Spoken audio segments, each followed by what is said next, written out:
लोगों, आज मैं आपको एक छोटी सी चीज़ समझाने के लिए जा रहा हूँ। और ये आपको या तो वो कक्षा 8 का छात्र हो या किसी भी कक्षा का, सभी के लिए लाभकारी है। आप चाहें तो पेन कॉपी लेकर बैठें, सुने, नोट करना चाहें नोट करें। मैं आपको बताता हूँ संधि के बारे में। संधि क्या है भाइयों? संधि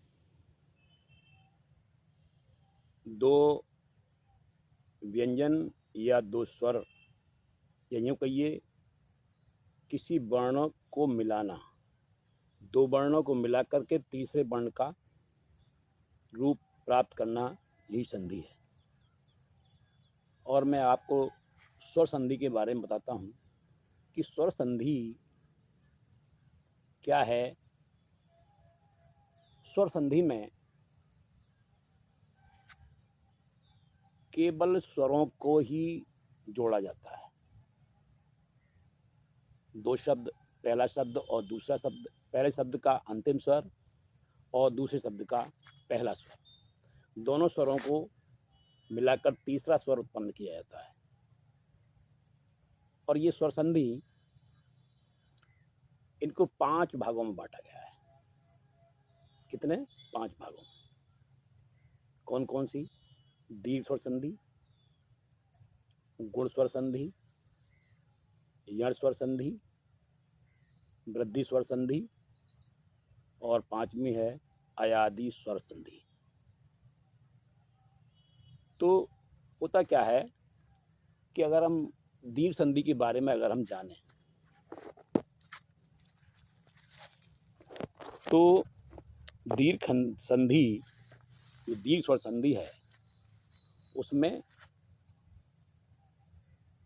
पहले शब्द का अंतिम स्वर और दूसरे शब्द का प्रथम स्वर, दोनों स्वर ही समान होते हैं।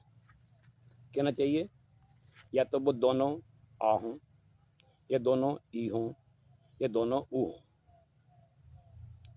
वो छोटे हों या बड़े हों, एक छोटा हो या एक बड़ा हो, लेकिन जब हम उनको मिलाते हैं तो दोनों के मिलने से जो स्वर उत्पन्न होता है वो उसी स्वर का दीर्घ हो जाता है।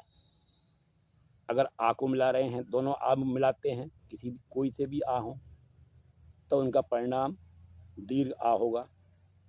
दोनों ई हैं अगर, तो परिणाम उनका दीर्घ ई होगा।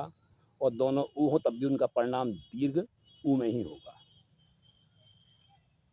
एक उदाहरण के आधार पर यूँ समझिए कि यदि आप थोड़ा पानी या अधिक पानी या दोनों बर्तनों में बराबर पानी हो, यदि आप उनको मिलाते हैं तो क्या बनेगा? पानी ही बनेगा। और उस पानी की मात्रा क्या होता है? बढ़ जाती है। इसी प्रकार दीर्घ संधि का होना होता है। इसमें क्या होता है कि दो समान स्वर मिलकर के दीर्घ हो जाते हैं। तो ये है दीर्घ संधि का। यदि दोनों विपरीत तो नहीं कह सकते, असमान स्वर हों, दोनों अगर असमान स्वर हों और तीसरा स्वर अगर उत्पन्न हो जाए तो वहाँ पर गुण संधि हो जाती है, क्योंकि उनका गुण बदल जाता है। जैसे कि अगर आप ये कहें एक उदाहरण के आधार पर,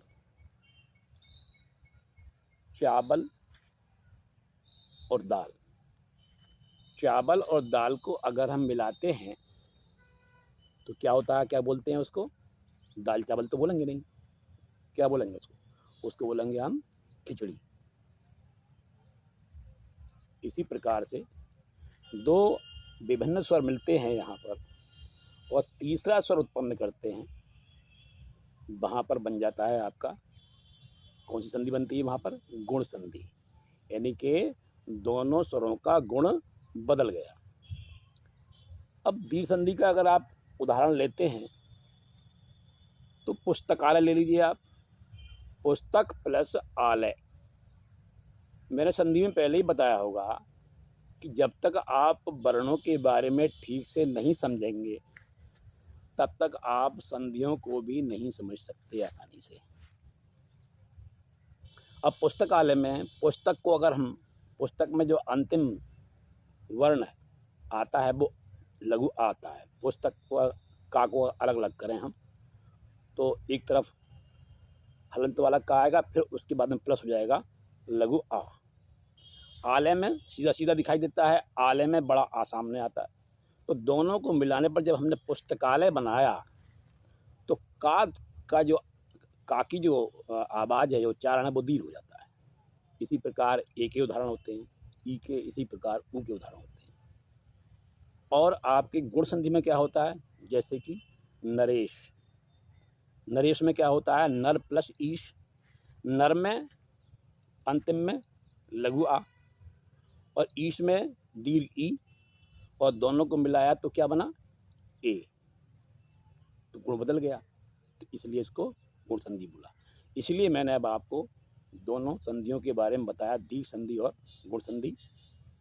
मुझे आशा है कि आपको समझ में आ गया होगा। और मैं आपसे ये कहना चाहूँगा कि आप मेरे चैनल को सब्सक्राइब करें या ना करें, लाइक करें या ना करें, कम से कम आपको समझ में आ जाना चाहिए। कम से कम मुझे ये कमेंट करके बताइए कि हाँ, आपने जो बताया वो समझ में हमारे आया।